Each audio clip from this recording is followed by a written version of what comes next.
Hello, हाँ जी, नमस्कार। मेरा नाम है संदीप चौहान। आप देख रहे हैं चौहान यूके वाइब्स। तो भाई जो आज का वीडियो है काफ़ी ज़्यादा इंपॉर्टेंट होने वाला है, तो प्लीज़ मेक श्योर इस वाली वीडियो को आप लास्ट तक जरूर देखें। तो काफ़ी सारे स्टूडेंट्स हैं जो ये पूछ रहे हैं कि सर हमारा जो ओईटी का स्कोर है वो क्लियर नहीं हो पा रहा है, हमारा खाली सी आ रहा है, रीडिंग में भी सी आ रहा है, लिसनिंग में भी, स्पीकिंग में और राइटिंग में सी से ऊपर नहीं जा रहा है। स्पेशली रीडिंग और जो लिसनिंग है उसमें सी से ऊपर नहीं जा रहा है। तो क्या हमारे लिए कोई ऐसा ऑप्शन है जिसके अंदर हम लोग किसी कंट्री के अंदर अप्लाई करें और अच्छा पैसा सेव कर सकते हैं? तो आज उसी कंट्री के बारे में हम लोग इस वाली वीडियो के अंदर बात करने वाले हैं। हम लोग बात करने वाले हैं मालदीव्स के बारे में। मैंने एक वीडियो पहले भी बनाई थी, उसके ऊपर काफ़ी सारी क्वेरीज आई, तो वो सारी क्वेरीज मैंने इकट्ठी करी हैं और मैं एक रजिस्टर्ड नर्स को जानता हूं जो कि मालदीव्स में काम करते हैं, तो उनसे ही मैंने ये सारी जो क्वेरीज हैं डिस्कस करी है। और होपफुली आप लोगों के लिए भी ये वाली जो क्वेरीज हैं ये काफ़ी ज़्यादा हेल्पफुल होंगी। आपके जो आपके सवाल थे उनके जवाब हमने इस वाली वीडियो में देने की कोशिश करें। इवन हम लोगों ने ये भी इंक्लूड किया है कि क्या आपके डिपेंडेंट्स मालदीव्स जा सकते हैं, मतलब अगर आप एक फीमेल नर्स है तो क्या आपके हस्बैंड भी मालदीव्स जा सकते हैं। तो वो सारी चीज़ें हम लोगों ने इस वाली वीडियो के अंदर डिस्कस करी है। तो ये वीडियो काफ़ी ज़्यादा आप लोगों के लिए हेल्पफुल होगी, तो प्लीज़ मेक श्योर इस वाली वीडियो को देखें। अगर आपका सी स्कोर आ रहा है ओईटी के अंदर, अगर आप लोग वेट कर रहे हैं दूसरी कंट्री जाने के लिए, जैसे कि अभी आपको पता है कि यूके में भी रिक्रूटमेंट नहीं है, किसी और कंट्री में आपको एक्सपीरियंस लेना है जहाँ पे आपको अच्छा पैसा भी मिले, तो प्लीज़ मेक श्योर इस वाली वीडियो को देखें। तो चलिए इस वीडियो को हम लोग शुरू करते हैं। हेलो, हाँ जी, नमस्कार। तो आज हमारे साथ लईश निर्मल हैं और ये मालदीव्स के अंदर रजिस्टर्ड नर्स काम करते हैं और हाल ही में अभी मालदीव्स गए हैं। तो आज हम इनसे जानकारी लेंगे मालदीव्स के बारे में। तो उससे पहले हम लोग लईश का बैकग्राउंड जान लेते हैं। तो लईश ही आपको सब चीज़ें बताएंगे। It's all over to you now Laish. अपने बारे में लोगों को बताओ, आपका बैकग्राउंड बताओ, और फिर मैं आगे आपके सामने क्वेश्चंस रखूंगा जिन क्वेश्चंस के आपको आंसर देने होंगे, स्ट्रेट फॉरवर्ड क्वेश्चंस एकदम। और इससे क्या होगा कि जो बच्चे मालदीव्स आने की कोशिश कर रहे हैं उनकी हेल्प होगी। काफ़ी सारे बच्चे ऐसे हैं जिनका ओईटी एग्जाम क्लियर नहीं हो रहा है, जिनका स्कोर काफ़ी कम रह जाता है। यूके में वैकेंसीज नहीं, काफ़ी जगह है जो अदर कंट्रीज वहाँ पे वैकेंसीज नहीं है, तो Maldives is a safer option I think. तो एटलीस्ट वहाँ जाके कुछ पैसा कमा के वो लोग बाकी आगे प्रोसेस कर सकते हैं ना। तो आप अपने बारे में थोड़ा बहुत बताएं। तो मेरा नाम लईश निर्मल है। मैं बेसिकली महाराष्ट्र से हूँ। मैंने मेरी बीएससी 2016 में कंप्लीट की थी और उसके बाद कुछ महीनों के बाद मैंने as a registered nurse government hospital में काम करना शुरू कर दिया। तो एनआरएचएम के अंडर में मैं काम करता था और आफ्टर कंप्लीटिंग 7 ईयर्स मुझे ग्रोथ नज़र नहीं आ रहा था मेरे जॉब में। तो मैं कुछ अब्रॉड के लिए प्लान कर रहा था और फिर बाद में मुझे मालदीव्स के बारे में मालूम पड़ा और उसी के थ्रू मैंने मालदीव्स के लिए अप्लाई कर दिया। तो क्या सोच के आपने बाहर जाने की कोशिश करी? आपने जैसे मेरे को पहले बताया था कि आप यूके आने की भी कोशिश कर रहे हैं अपनी ओईटी वगैरह, ठीक है। तो क्या रीज़न है कि आप अब्रॉड मूव होना चाहते हैं? आप तो इंडिया से हो, आपको पता है कि जो इंडिया में जो गवर्नमेंट के अलावा तो कोई सैलरी देता नहीं है, गवर्नमेंट हो या सेंट्रल गवर्नमेंट हो। तो उसके अलावा जो अल्टरनेटिव ऑप्शन रहेगा वो तो अब्रॉड के लिए रहेगा, जो हमें अच्छा पे स्केल मिल सकता है। तो उसके लिए मैंने अप्लाई किया। अच्छा, तो नॉर्मल सैलरी कितनी थी आपके एनआरएचएम में? एनआरएचएम में मुझे अराउंड, मैंने शुरुआत की थी तो मेरे 15 से चालू हुआ था और मैं 32 तक लास्ट में मैंने काम किया था। बट उसके लिए 7 ईयर्स का पीरियड लग गया मुझे। 32 तक 15 से लेके अब मुझे 7 ईयर्स में बस डबल हो गई सैलरी, उसके अलावा कुछ नहीं हुआ था। तो आपके पास 7 साल का एनआरएचएम का एक्सपीरियंस है ना, और आपने 13,000 से स्टार्ट किया and you went to 32,000 per month. तो जो लोग एनआरएचएम में भी रिसेंटली ज्वाइन कर रहे हैं या फिर जो फ्रेशर्स हैं जो लोग ज्वाइन कर रहे हैं, जो नए नए बच्चे ज्वाइन कर रहे हैं, तो आपकी क्या सलाह है उनके लिए? पहले ये बताएं मुझे। अब बेटर है कि आप जिसको करना है वो कर सकता है। बट जैसे आप देख रहे हो कि मैंने 7 साल काम किया है और अगर आपकी एक्सपेक्टेशंस हाई खुद के साथ में, यार लोग तो 7-8 हज़ार में भी काम करते हैं मुझे पता है। बट अगर आपके खुद के साथ एक्सपेक्टेशंस हाई, आप कुछ कर सकते हो खुद के लिए, आप अर्न कर सकते हो, तो बेटर ऑप्शन ये है कि आप मालदीव्स भी आ सकते हो। क्योंकि मालदीव्स के बारे में मैं जितना देखता हूँ ना, लोगों को उतना अवेयरनेस नहीं है। लोग सोचते हैं बस यूके जाना है, आयरलैंड जाना है या कोई इंग्लिश स्पीकिंग कंट्री में जाना है, वहाँ सैलरी है। बट आप ये देखो कि आप फाइनली आप सेव कितना कर रहे हो, पैसे कितने बचा रहे हो, पैसे कितना हर महीने बेच सकते हो या कमा सकते हो, उसके ऊपर डिपेंड करना चाहिए। इस अवेयरनेस के लिए मैंने एक मालदीव्स की पहले भी वीडियो बनाई है। मेरी एक फ्रेंड है जो मालदीव्स में काम करती थी, बट अभी रिसेंटली वो यूके में है और होपफुली आप यूके में होगे, क्योंकि मैंने जैसे उनका इंटरव्यू लिया और उनका जो वीडियो लोगों ने देखा, हमसे मालदीव्स के बारे में पूछा, और जैसे ही वो सारी चीज़ें हुई वो उनका यूके का स्कोर क्लियर हो गया। अभी यूके के अंदर है वो, यहाँ पे रजिस्टर्ड ना। सो होपफुली आप भी यूके के अंदर आने वाले हैं, तो कॉन्ग्रेचुलेशंस इन एडवांस। तो चलिए, सबसे मेन चीज़ ये आती है कि जो वर्किंग कंडीशन है उनके बारे में हम लोग बाद में बात करेंगे, क्योंकि अभी जो स्टूडेंट्स हैं वो उस चीज़ का वेट कर रहे हैं जो मैं क्वेश्चन यहाँ पे लेके आया हूँ। स्ट्रेट हम लोग सीधा पॉइंट्स के ऊपर आते हैं। तो सबसे पहले मुझे ये बताओ कि आप मालदीव्स में काम कर रहे हैं, इसकी एलिजिबिलिटीज़ क्या क्या है? क्या जीएनएम वाले भी मालदीव्स आ सकते हैं? क्योंकि मेरी फ्रेंड जीएनएम से थी, बट उसने मेरे को बाद में मना कर दिया था कि जीएनएम वाले भी नहीं आ सकते हैं। तो क्या जीएनएम वाले आ सकते हैं? इस सवाल दोबारा करूँगा मैं। हाँ, तो पहले जब मालदीव्स के बारे में, अभी तो आप देखते हो कि इतना भी अवेयरनेस नहीं है, पहले इतना अवेयरनेस नहीं था। और ये लोगों को स्टाफ नहीं मिल रहा था। हेल्थ केयर इश्यूज जब से कोविड शुरू हुआ तब से हेल्थ केयर इश्यूज सब तरफ होने लगे, और फिर बाद में स्टाफ शॉर्टेज सब तरफ था। तो उसके लिए तब वो लोगों ने जीएनएम की नर्सेस स्टार्ट किए रिक्रूटमेंट करना। बट अभी फिलहाल में जो है जो पॉलिसी तैयार हुई है वो है कि बीएससी नर्सेस चाहिए इन लोगों को, और ये बीएससी स्टाफ को ही आगे से ये रिक्रूट करने वाले। तो यहाँ पे ये सवाल एकदम क्लियर हो चुका है, इसका जवाब आप लोगों को मिल चुका है कि जीएनएम नर्सिस हैं वो मालदीव्स के लिए अप्लाई नहीं कर सकती। ये मैंने आपको पहले भी बताई है सर। दूसरा सवाल कि कितना एक्सपीरियंस चाहिए मालदीव्स में काम करने के लिए? मालदीव्स में एक्सपीरियंस तो 2 साल का चाहिए, और 200 बेडेड एक्सपीरियंस मस्ट है। 2 साल को तो मैंडेटरी है, और 200 बेडेड, चाहे वो NABH हो, JCI हो, या कोई प्राइवेट का भी हो चलेगा, but it's better to have NABH और JCI। पूरा प्रोसेस कितने मंथ का होता है इंडिया से मालदीव्स का? ये डिपेंड करता है कि हम लोग कितने जल्दी इसको फास्ट कर सकते हैं। कि अगर हम लोगों का कंडीशनल लेटर जो ऑफर लेटर रिलीज होता है उसके बाद में डॉक्यूमेंटेशन प्रोसेस शुरू हो जाता है। जिस भी एजेंसी के थ्रू आप कर रहे हो तो उसके साथ में आपका टाई अप कितना अच्छा है, आप फॉलोअप कितना लेते हो। और जैसे कुछ मैंडेटरी डॉक्यूमेंट्स लगते हैं कुछ बाहर जाने के लिए, जैसे मेडिकल सर्टिफिकेट्स हो गए, कोई अपने काउंसिल के लगते हैं, और उसके बाद में वो जितना आप जल्दी करोगे तो हार्डली 1.5 से 2 महीना में आपका पूरा प्रोसेस हो सकता है। 1.5 से 2 महीने में पूरा प्रोसेस हो सकता है। इसके अंदर OET का एलिजिबल स्कोर क्या है? तो OET की बात करूंगा तो OET के लिए C ओवरऑल स्कोर इधर चलता है। IELTS के लिए 5.5 इधर कंसीडर करते हैं। तो अब कंपैरिजन की बात करें तो ये मालदीव्स जो है वो इंग्लिश स्पीकिंग कंट्री नहीं है। आप देखते हो कि कुछ कुछ कंट्रीज जो है वो समझो सऊदी में हो गई जो अच्छा पे करते हैं, बट वहाँ पे इंग्लिश स्कोर नहीं लगता है। तो लोग सोचते हैं कि यार इधर इतने कम स्कोरिंग में आपको एलिजिबिलिटी कैसे मिल जाती है। तो मैं बताना चाहूँगा कि मालदीव्स ये मुस्लिम कंट्री है, और यहाँ पे जो लैंग्वेज है, जो मेन लैंग्वेज है वो है DAV, और इसलिए यहाँ पे जो इंग्लिश है, जो बेसिक इंग्लिश आना चाहिए ताकि हम कम्युनिकेट कर सकें। तो उसके लिए इन्होंने इनका स्कोरिंग कम रखा है। बट मैंने ऐसा सुना है कि आने वाले कुछ टाइम में ये स्कोरिंग बढ़ा सकते हैं, क्योंकि यहाँ पे जो इमिग्रेशन वाले लोग हैं, मतलब इमिग्रेट्स बहुत आ रहे हैं यहाँ पे। देखा जाए तो बाहर से भी बहुत लोग आ रहे हैं जो यहाँ पे सेटल हो रहे हैं। तो इसके लिए ये आगे 2 साल में एक तो इनका क्राइटेरिया भी बढ़ा देंगे, और इनका IELTS और OET का स्कोर भी ये बढ़ा सकते हैं। तो जो भी बच्चा यहाँ पे ये वाली वीडियो देख रहा है, अगर आप BSc नर्स हैं, आपके पास 200 बेडेड हॉस्पिटल का 2 साल की एक्सपीरियंस है, और OET के अंदर अगर आपका C स्कोर है, तो आप लोग मालदीव्स के लिए ट्राई कर सकते हैं। रही सैलरी की बात, तो एक पॉइंट तो हम लोग लास्ट के लिए छोड़ेंगे ताकि आप लोगों को थोड़ा एक्साइटमेंट बना रहे हैं कि नहीं वीडियो के अंदर। मेरा नेक्स्ट सवाल होगा, आपको फैसिलिटीज़ क्या क्या मिलती है वहाँ पे? सो फैसिलिटीज़ की बात तो मैं बड़े दिल से बताना चाहूँगा कि फैसिलिटीज़ का तो बहुत कुछ इन्होंने प्रोवाइड किया है स्टार्टिंग से लेके। तो यहाँ पे मुझे आने के लिए मेरा पर्सनल बताओ तो मुझे कोई खर्चा नहीं लगा है। जो मुझे डॉक्यूमेंटेशन जो था वो मेरे जो काउंसिल के, उसके अलावा मुझे यहाँ आने के लिए कोई खर्चा नहीं लगा। मेरा वीज़ा प्रोसेस इन लोगों ने ही कराया, साथ ही साथ मेरे फ़्लाइट टिकट्स भी इन्होंने मुझे प्रोवाइड किए। और जो फ़्लाइट टिकट्स है उसके साथ साथ अगर आप 1 साल यहाँ कंप्लीट करते हो तो यहाँ पे से वापस फ्लाइट जाना और आना रिटर्न टिकट के साथ ही आपको प्रोवाइड करते हैं। तो ये रहा फ़्लाइट टिकट्स का।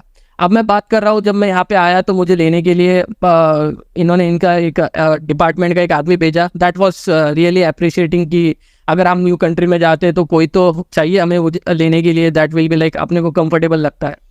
और साथ ही साथ इन्होंने मुझे अकोमोडेशन की बात करें तो यहाँ 2 किस्म के अकोमोडेशन होते हैं। एक इनकी सपोर्ट बिल्डिंग है। सपोर्ट बिल्डिंग की बात करें तो यहाँ पे इंडिया के अलावा Sri Lanka, Bangladesh, Egypt, Philippines, UK, USA, Netherland, south Africa. मेरी मैम जो है डायरेक्टर ऑफ नर्सिंग, वो खुद साउथ अफ्रीका से है। तो ऐसे बाहर से लोग आते हैं जिनके लिए ये बाहर के अकोमोडेशन इतने लायबल नहीं होते, तो ये लोग सपोर्ट बिल्डिंग जो हॉस्पिटल से कनेक्टेड बिल्डिंग है उसी में देते हैं। उधर अच्छा एटमॉस्फियर है, हर रूम में AC होता है, गर्म ठंडा पानी होता है, और साथ ही साथ इनको जो एक्सपोजर है हॉस्पिटल के साथ में वो एक बढ़िया होता है। और ये रहा सपोर्ट बिल्डिंग का। आउटसाइड में ये लोग ये करते हैं कि आउटसाइड में आपको 3 BHK अपार्टमेंट देंगे, उसके अंदर 1 रूम में जो अपना डेजिग्नेशन जो होता है, अगर आप मैनेजर लेवल के हो, समझो ड्यूटी मैनेजर, हमारे यहाँ कैसा इंचार्ज वगैरह होता है, तो यहाँ पे ड्यूटी मैनेजर्स होते हैं। अगर आप ड्यूटी मैनेजर हो तो आपको सिंगल अकोमोडेशन मिल सकता है। अगर आप रजिस्टर्ड नर्स बोल के आओगे तो यहाँ पे आपको ट्विन शेयरिंग बोले तो एक रूम में 2 लोग होंगे। तो आप ये मेरा जो अपार्टमेंट है इसमें हम 3 BHK है और हम एक रूम में 2 लोग रहते हैं। और नहीं, हमको कुछ पे नहीं करना पड़ता है। एक्चुअली बताया गया है कि 50 जो डॉलर्स है वो हमारे सैलरी में से कटने होता है, पर ये लोग जो हाउस ओनर होता है उसको पे कर देते, वो रेंट बोल के नहीं करते, बट हम लोगों को जो अप्लायंसेस होते हैं, अभी यहाँ पे अगर मैं आपको दिखा सकूँ तो मुझे यहाँ पे फ्रिज है, माइक्रो ओवन है, टोस्टर है, और केटली है, गैस है, वाईफाई है, फैन, फ्रिज, और जो भी एक फर्निश फ्लैट में होता है, सोफा, डाइनिंग टेबल, सब कुछ है यहाँ पे, बेड्स वगैरह। और जब मैं आया तो यहाँ पे पूरे बेडशीट्स वगैरह सब नए थे, ब्लैंकेट भी नए थे। तो ये मेरा अकोमोडेशन था। अब मैं बात करूँगा खाने के लिए, तो खाने के लिए हम लोगों को 1 मील ऑन ड्यूटी मिलता है। जो मील जो होता है वो अच्छा होता है, क्योंकि लाइक सब कंट्री का आपको इंडियन फूड तो नहीं मिलेगा, बट सब कंट्री का उनको देख के उन्होंने एक अच्छा मील तैयार किया है जिसमें वेज नॉन वेज इंक्लूड होता है। और यहाँ के लोग फिश ज़्यादा खाते हैं तो इधर फिश भी बहुत चलता है, बट आपको खाने के मामले में जो मील होता है वो एकदम बढ़िया मिलता है, तो खाने का कोई प्रॉब्लम नहीं है। ये मील ऑन ड्यूटी रहेगा, मतलब अगर आप ड्यूटी कर रहे हो तो उसके बीच में आपको ये मील मिलेगा। अगर आपको ड्यूटी के अलावा भी खाना है तो आप खा सकते हो, फिर उसके लिए कुछ अलग से पे करना पड़ेगा। तो इधर के मालदीवियन रुपया में बोलेंगे तो इधर 60 रुपया जो होता है रुपया, तो वो 60 रुपया आपको पे करना है पर मील का। अच्छा, जो एक मेरे लिए बहुत इंपॉर्टेंट सवाल है फिलहाल की, जो पूरे वर्ल्ड की कंडीशन अगर मैं देखता हूँ तो उसके हिसाब से एक सवाल ये आता है कि क्या मालदीव्स गर्ल्स के लिए सेफ है? ओह, गर्ल्स के लिए तो मैं जितना देख रहा हूँ तो आपको ही पता है कि ये सवाल मैं क्यों कर रहा हूँ। सही बात है। और यहाँ पे सेफ है, और मैं खुद पर्सनल एक्सपीरियंस में बताऊंगा। मैं यहाँ पे देखता हूँ, मैं एकदम बीच के पास में रहता हूँ। मालदीव्स आपको तो सबको पता है कि बीच के लिए फेमस है। और ये जो मेरा पीछे का डोर है, अगर मैं डोर खोल दूँ तो डोर के अगर बाहर, खिड़की के बाहर अगर मैं छलांग भी लगा दूँ तो मैं डायरेक्ट बीच में गिरूंगा, इतना मेरा पास है।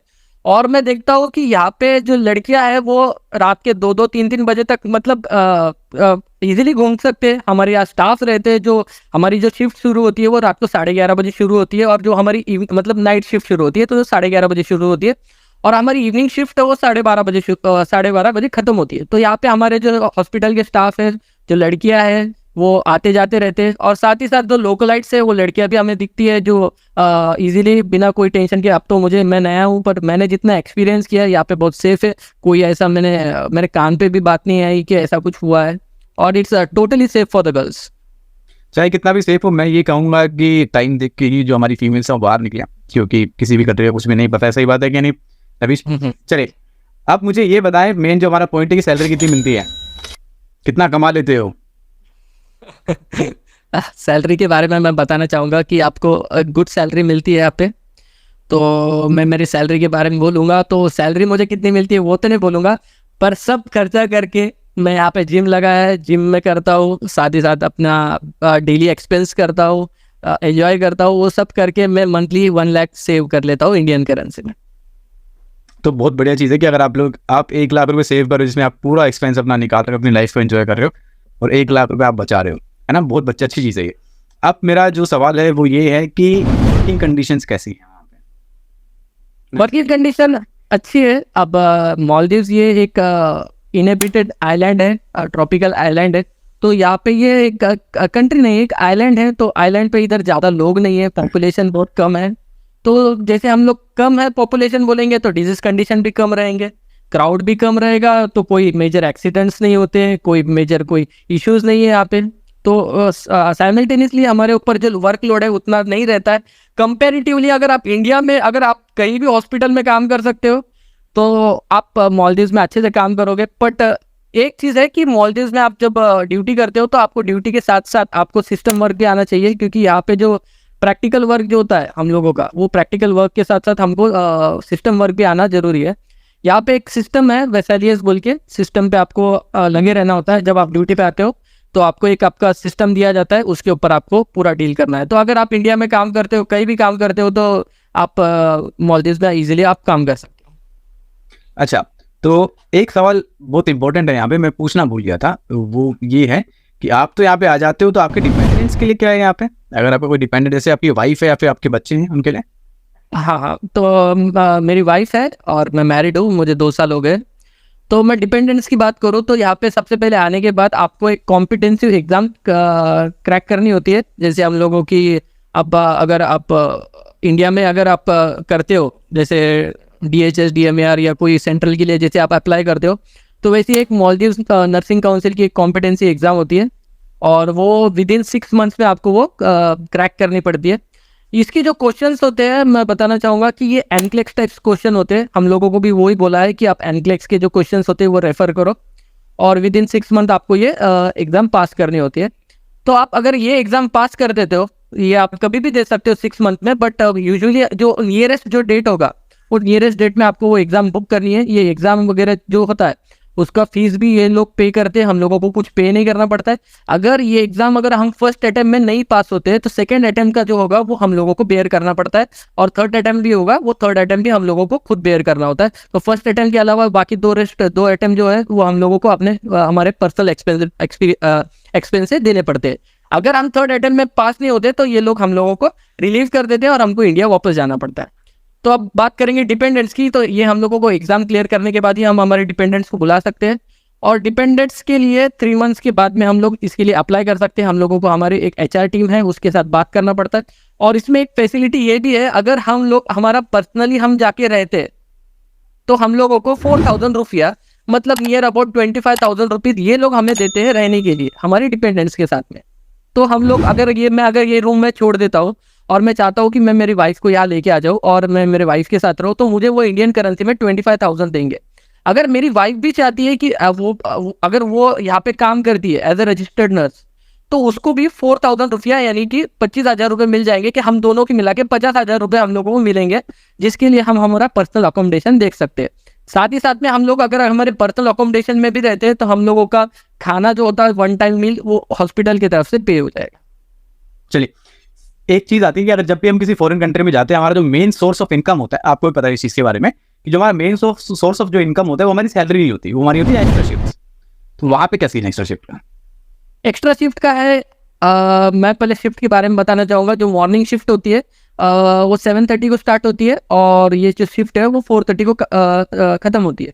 तो 7:30 से 8:30 का जो टाइम होता है वो हमारा हैंड ओवर टाइम होता है, और 3:30 से लेके 4:30 का टाइम होता है वो भी हमारा हैंड ओवर होता है। उसके बीच में जो 1 घंटा मिलता है वो ब्रेक का मिलता है। 1 घंटा तो नहीं, 45 मिनट्स हम लोगों का मिलता है, पर वो डिपेंड करता है आपके खाने के ऊपर।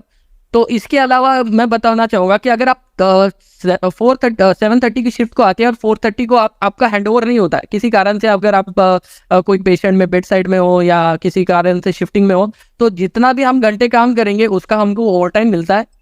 और साथ ही साथ अगर आप जिस दिन अगर नॉन वर्किंग डे पे आप काम करते हो तो उस दिन का भी ओवर टाइम आपको मिल जाता है। तो मेरे लिए तो अभी तक ये स्टार्ट नहीं हुआ क्योंकि मैं प्रोबेशन पीरियड में हूँ, पर मेरे साथ में जो स्टाफ है जो काफ़ी सालों से काम करते हैं, तो वो मुझे बताते हैं कि वो आराम से 40-50 हज़ार रुपये कमा लेते हैं as a over time. Max to max 40-50 हज़ार कमाते हैं। बेसिकली जो स्टार्ट होता है वो 10 से 12 हज़ार से ये लोग अर्न कर सकते हैं ओवर टाइम में। तो डिपेंड करता है कि आप कितना ओवर टाइम करते हो, आप कितना और नॉन वर्किंग डेज पे आते हो। कोई PHLH के दिन आपने काम कर लिया तो वो आपका अच्छा हो सकता है। मेरा लास्ट सवाल है, बहुत छोटा सवाल है पर इसका इम्पैक्ट बहुत बड़ा है, कि आपकी जेब से कितने रुपए लगे यहाँ पे आने के? मेरे जेब से मैं बताना चाहूँगा कि मुझे कोई पैसे नहीं लगे, मैं बस यहाँ पे आ गया।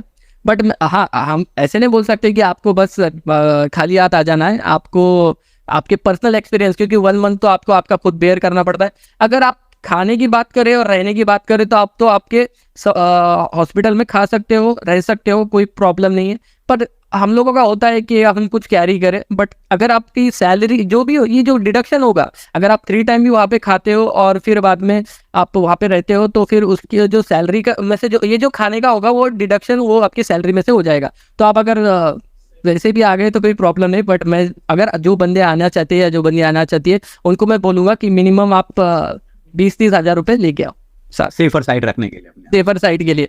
समझो हम लोग न्यू आते हैं, हम लोगों को कभी कभी खाना नहीं जमता है, हम लोगों को कोई रिचार्ज वगैरह करना पड़ता है। अगर हम सपोर्ट बिल्डिंग में रहते हैं तो हम लोगों को वाईफाई सिस्टम है, वाईफाई के थ्रू हम लोग नेट वो तो मिल जाता है। बट अगर आप बाहर रहते हो तो आपको अगर मोबाइल का रिचार्ज करना हो या कुछ डेली एक्सपेंस हो तो वो आपको लगेंगे। बट मैं इधर से यहाँ तक आने तक, जब मैंने मालदीव्स में पैर रखा तब तक मुझे कोई खर्चा नहीं लगा, मैं टोटली फ्री ऑफ कॉस्ट में आया। चलिए लईश, बहुत अच्छा इंटरव्यू था और काफी सारे लोग यहाँ पे डाउट किए हुए हैं। जितने भी मैंने सवाल करे हैं ये मेरे सवाल नहीं है, मैं सवाल देखता हूँ कि बच्चा क्या सवाल पूछ सकता है, तो वही सवाल मैंने बनाए और वही सवाल मैंने आपसे पूछे। बस मैं ये कहूँगा कि लास्ट में आप कुछ ऐड करना चाहेंगे अपनी तरफ से, या फिर बच्चों को मोटिवेट करना चाहेंगे जो बच्चे इंडिया में कम सैलरी में प्राइवेट सेक्टर में काम कर रहे हैं, और गवर्नमेंट सेक्टर में भी स्पेशली जैसे NRHM CHO में काम करते हैं, जिनके पास कम सैलरी होती है, तो उनके लिए क्या कहना चाहो? मैं इतना ही बोलना चाहूँगा कि बिंदास आ जाओ, यहाँ पे मालदीव्स के लिए अच्छा कंट्री है, आप एंजॉय कर सकते हो, सैलरी अर्न कर सकते हो। यहाँ पे बहुत सारे लोग हैं जो अच्छा अर्न कर रहे हैं, जो इंडिया में से बहुत सारे लोग यहाँ पे आए हैं। तो यही मेरा एक ये रहेगा कि आने वाले टाइम में अप्लाई करो IELTS के लिए। मैं मेरे पर्सनली फ्रेंड्स को भी बोलता हूँ कि IELTS OET के लिए अप्लाई करो, और आपका जो भी स्कोरिंग है और वो स्कोरिंग लेके आप मालदीव्स आ सकते हो। और उसके लिए जैसे हमने बात की, जो जो रिक्वायरमेंट्स है वो आप तो जानते हो। और फिर सबके लिए ऑल द बेस्ट, अच्छे से अपीयर करो और आ जाओ। तो आप लोगों को बता देता हूँ कि लईश का खुद का चैनल है यूट्यूब के ऊपर, लईश निर्मल वीडियोस करके। सही बात है लईश? आप लोग जाके यूट्यूब पे सब्सक्राइब कर सकते हैं चैनल को। आपको मालदीव्स के रिगार्डिंग कोई भी डाउट है, आप लोग लईश को पूछ सकते हैं। अगर आप लईश के पास टाइम नहीं है तो मैं रिप्लाई कर दूंगा, आप मुझे भी पूछ सकते हैं, मैं लईश को मैसेजेस फॉरवर्ड कर दूंगा जो भी है। तो आप लोग लईश को कांटेक्ट कर सकते हो थ्रू यूट्यूब। तो यही चीज़ें थी हम लोग को इस वीडियो में डिस्कस करनी थी। मैं लईश से कांटेक्ट में रहूँगा, तो आप लोग मुझसे भी पूछ सकते हो, लईश से भी पूछ सकते हैं इन चीज़ों के बारे में। तो thank you so much Laish for being in this video. Thank you so much. Thank you so much.